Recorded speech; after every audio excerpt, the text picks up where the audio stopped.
മരണസംഖ്യ 5 സർക്കാർ ഔദ്യോഗികമായി പ്രഖ്യാപിച്ചെങ്കിലും 5 മുതൽ 16 വരെ മരണം സംഭവിച്ചിട്ടുണ്ടാകാമെന്ന് ദേശീയ മനുഷ്യാവകാശ കമ്മീഷൻ ലഭ്യമായ പരാതികളുടെയും സ്വതന്ത്ര പഠനങ്ങളും പ്രകാരം വിലയിരുത്തപ്പെടുന്നു. ജുഡീഷ്യൽ അന്വേഷണം ആവശ്യപ്പെട്ട് അന്ന് നടത്തിയ സമരത്തെ അന്നത്തെ സർക്കാർ നിരാകരിച്ചു. തുടർന്ന് CPIM പിന്തുണ പ്രഖ്യാപിച്ചു. അന്നത്തെ പ്രതിപക്ഷ നേതാവായിരുന്ന VS അച്യുതാനന്ദൻ സമരക്കാരെ സന്ദർശിച്ചു.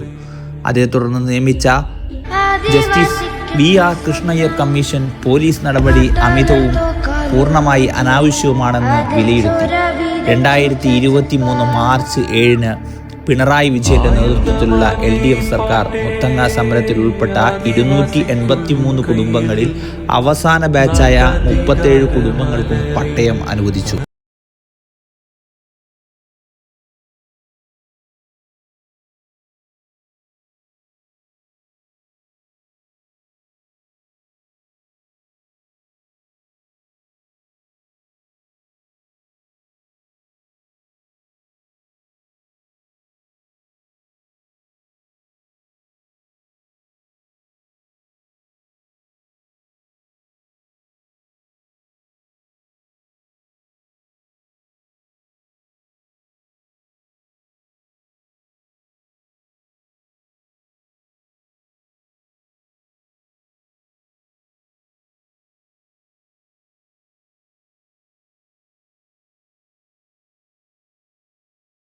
സംഭവത്തെക്കുറിച്ച് അന്വേഷിച്ച ജസ്റ്റിസ് VR കൃഷ്ണയ്യർ പോലീസ് നടപടി അമിതാവേശപൂർണവും പൂർണ്ണമായി അനാവശ്യവുമാണെന്ന് വിലയിരുത്തി.